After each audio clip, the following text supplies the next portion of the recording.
The third model came out February of last year in 2015 called a 1024, and that went to Google. Now, this is all public information.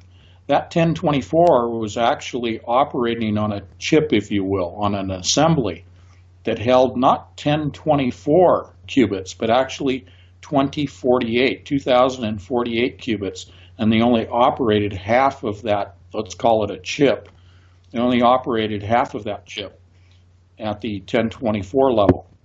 Now that 1024 is artificially intelligent, and it is equivalent to the processing power of over 7 billion human brains. Each human brain processes at any given moment about 1 petaflop of data, a petaflop.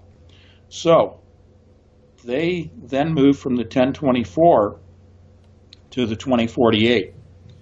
Now the 2048, I'll relate to Shor's algorithm in a moment, but they have not publicly disclosed the model 2048. That is the model that is connected to CERN. That is the model that will be initially operating to open the portal, but it is not the only model. There's a second model, the 4096, which will actually be responsible for the opening of the portal in conjunction with the 2048.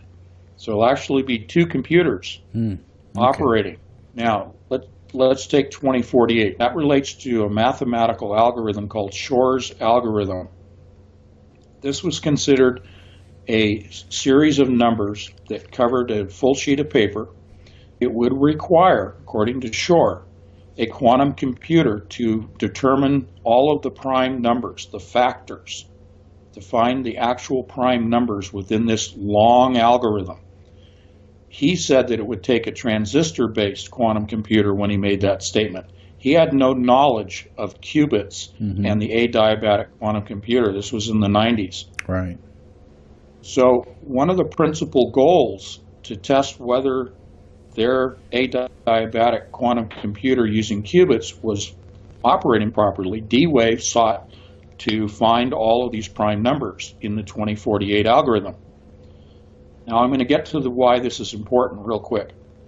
They were successful using their qubit-based quantum computer in finding all of the prime numbers in that algorithm for the first time. That rendered all secret codes, if you will, for communications on the planet were now rendered obsolete and vulnerable to being read by the adiabatic quantum computer model 2048, because all of the code systems in the world are based upon, in the RSA coding system, were based upon the idea that no computer existed that could crack